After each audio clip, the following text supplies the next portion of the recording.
Hi everyone. Good morning from Sydney, Australia. I just wanted to sort of quickly check in with you. I've already done the first three. Was it one, two? Yeah, wow, it's three already. The first three tribe views of the year.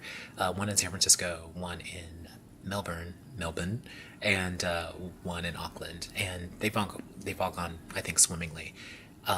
More than anything, it's really kind of shown me a lot. It's funny how when you sort of teach these classes, or I say lead them, they're not really teaching them. They sort of give you a new perspective on sort of things that you either held dear, or they illuminate problems within our psyche or our mindset, etc.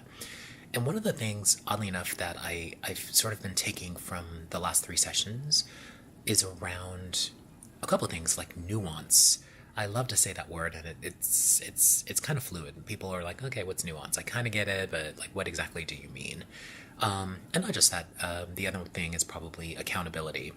And for instance, yesterday when I got to the hotel, there were a couple of incidences that sort of really, oddly enough, like opened my eyes really, really wide. For instance, let's see. I was checking into the hotel, for instance. So I had someone who was checking me in, and there was another gentleman to the right of him. And the gentleman that was checking me in, got to a point where he was like, well, we don't have any rooms available. You're here a little early. We should have something available in the next 45 minutes or so. So I suggested, hey, I'll just run and have lunch, literally down the stairs in their sort of restaurant.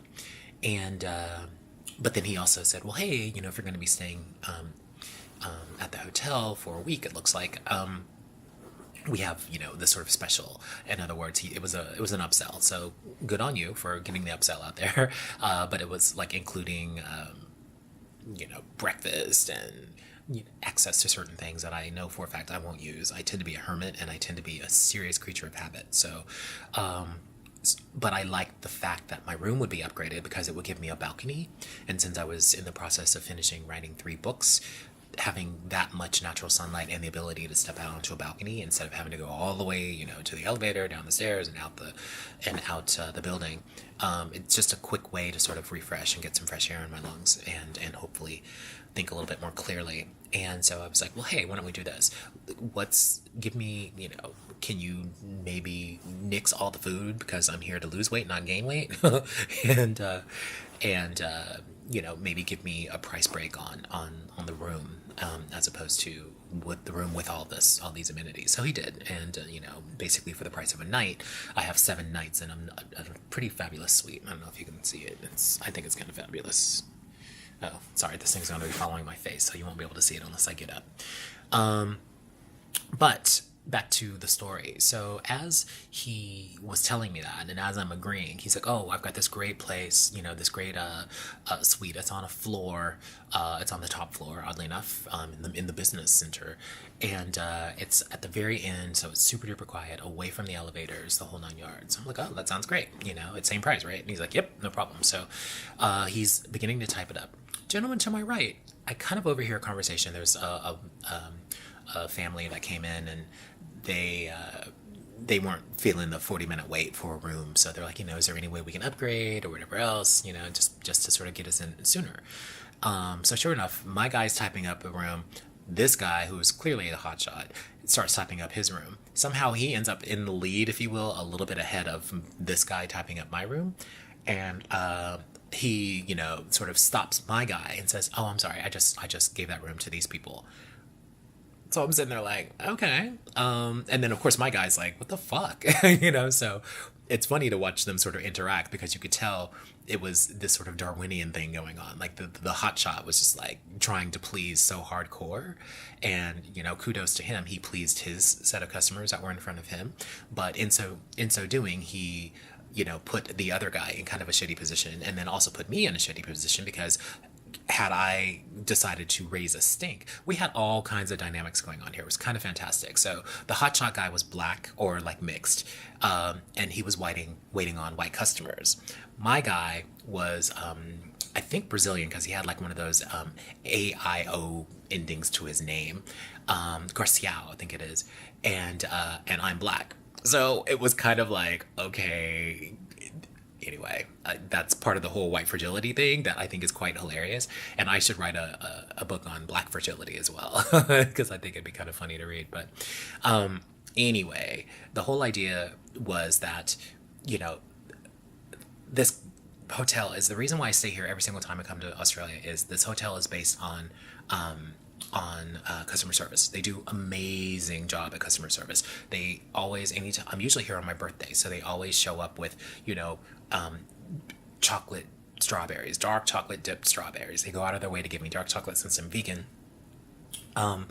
And so witnessing this was a little out of character for the hotel, because you're also seeing the dynamic between the two salespeople. Clearly, they had no respect for one another because the other one would have supported me getting that room as opposed to him kind of jumping in and doing it out of out of competition, and kind of in essence showing his the people he was helping that he was superior, and that he was working harder for them than perhaps my guy was working for me. And then I felt bad for my guy because he really wanted to go off but he couldn't because I'm standing in front of him. So really interesting dynamic there, and there is nuance in all of that I was just like popcorn eating it up. It was awesome. So really what I'm also getting at, I'll give you the second scenario now. So for instance, I told my guy, you know what, don't worry about it. It's not that deep. I'm writing a book, maybe they will enjoy the room more. And, is what it is. He goes, well, there's another one. It's a floor down. Same thing, same balcony. It doesn't have the Juliet ceilings. I'm like, I don't need the Juliet ceiling. I just want the balcony. So he got me a great room. This room is fantastic. And to me, it's no big deal. But I know for him, he's probably still brooding over the fact that his coworker basically embarrassed him in front of a client and also pulled a bit of a bitch move, to be honest with you. And I bring it up because executive assistants are the ones who actually, watch my channel and read my articles and everything else. And for a fact, this happens all the time, right? Among each other. So let me give you another example of some sort of nuance that's lost. So going through all this drama, I head down because I'm hungry and now I'm annoyed a little bit. So I head down to grab myself some lunch because I just gotten off the plane and my room still wasn't ready. I think it was like 15 minutes out. So I'm like, you know what? I'll get food. That gives them plenty of time. Tell them don't rush.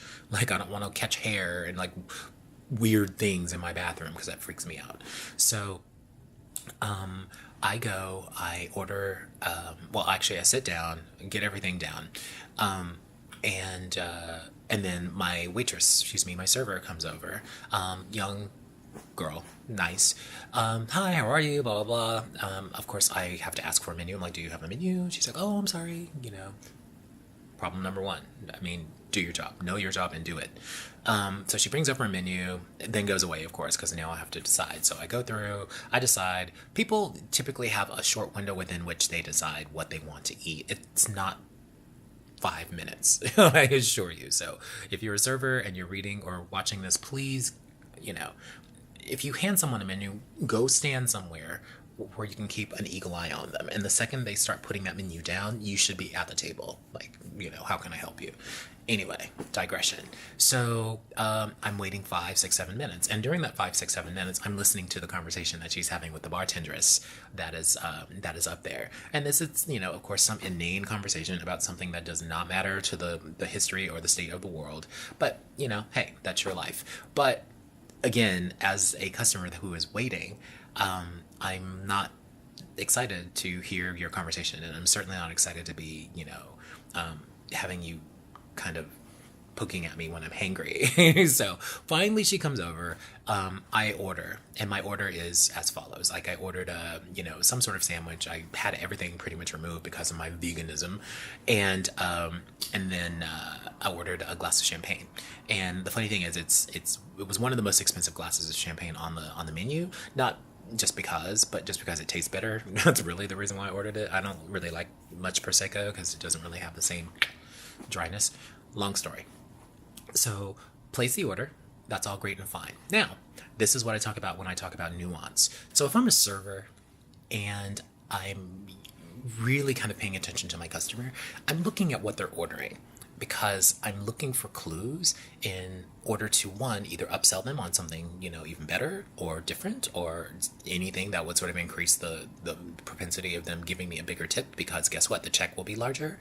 And I know that may sound smarmy, but guess what, that's business, kids. That's what servers are supposed to do, not just bring you food and not just give you the enjoyable experience. They're trying to upsell you in order to, again, increase their tip or increase their company's profits or their sales, if they're somehow being measured on the sales that they have with each order. So but clearly what was missing, she took the order and then she went away, and then of course went back to have this sort of long ass conversation that is like way too loud. Why do customer service people decide to have these long loud conversations? That's another reason why I probably can't have employees, because that would drive me like straight up the wall. Anyway, so by missing that nuance, there's a couple of things. She could have upsold me into something else. Like, for instance, the champagne. Like, I bought a glass. She could have sold me a split. I probably would have bought the split because I maybe 1 or 2 glasses. I don't really eat dessert, but if she had gone on and on about like the world's most fabulous dessert that was vegan, I probably would have been like, you know what, fuck it, bring it. I'll, can you put it in a takeaway container and I'll take it back to my room and nosh it while I'm watching US Open men's tennis. That sort of thing. So when she came back, she brought my sandwich, she brought over utensils, she brought the champagne. Another thing, don't ever bring champagne to the table. The best way to tell if a champagne isn't flat is you watch the bubbles. And you guys can use this for when people bring you stuff. If the bubbles aren't in a nice continuous little line as they rise to the top, and there's lots of space between each bubble, your champagne's flat. There's a little tip for you. So of course she brings over. It's right on that borderline between having any sort of like yeast carbonation and none whatsoever. And it was, the equivalent of like almost $20 a glass, essentially. So luckily it tastes really good. I think it was Shandong. And I'm like, you know what, I can deal with it. Even if it were wine, I would still probably drink it. But it was also that thing. So again, that's nuance. Those are those little clues that will let you know that, something is not right, or something could be improved, or you could sort of catch a mistake before it happens, therefore potentially creating a sense that, for instance, if she had tapped that down and noticed that the bubble pattern was off a little bit, been like, you know what, this looks kind of flat. Let me take this back and see if I can get you another glass poured, or if we can pop another bottle. It's no problem for a company to pop a bottle of champagne, because trust me, they get it at cost. So it's not like you're popping like some Shandong blah blah blah glass or bottle of champagne that's costing hundreds of dollars. It's not. It's like maybe $10 to a company that's upselling and 3xing the price of it. But the fact that she didn't, I won't necessarily hold against her. She's not a champagne snob. But at the same time, it's one of those things that if you get into a position, and that position requires of you to know pretty much everything there is. And I'm tying this back to being an executive assistant. If you get into a position where you need to know every single thing that's going on, and you need to understand the nuance, and you need to understand those little cues that can make the experience better for the person that you're supporting, that's what you need to do. Not fall into this trap of only performing to this sort of, certain level or a certain bar. That bar, unless you set it, and unless you sort of set it kind of out of your own comfort zone, is really not going to make you special. It's really not going to give you a bigger tip. It's really not going to make me want to come, like, fly back to this restaurant. If it's there, I may stop by. Or I might be like, you know what, I'll just grab a sandwich. I don't need to pay all this money for mediocre service. It's no different being an executive assistant. Mediocre service begets mediocre results, and definitely changes the perception of who you are as a professional, and also sometimes as a person. So this is why I teach Tribe U, and this is why I go around and I beat up on things or issues on LinkedIn, because I still think we're not getting the message. We need to master the nuance of the skill, not just the skill itself. We need to take those extra steps. We need to look for those visible cues and also the non-visible and non-verbal cues, and understand where we can really kind of step in and maybe make a few assumptions in order to make the experience better. That's really what I'm getting at. So, long story with all of this, I remember I had gone through my lunch, finished everything, and then I heard her at another table talking with, other patrons. And this is another thing that drives me crazy about executive assistants. You're providing customer service. So if at all possible, remove yourself from the situation. The idea of creating an experience for a customer is that you listen to them and you have them talk more than you talk. It's really a lot of gamesmanship. And the way you play this is you set it up in such a way that the customer feels special and they feel heard and validated. And then if within that conversation you toss a few sort of personal things in there to sort of help with that validation, that's the route you go. You don't break into a full-on soliloquy about your life and where you're from and all this other stuff. That, I'll be honest with you, no one really gives a shit, to be honest, especially if they're hungry.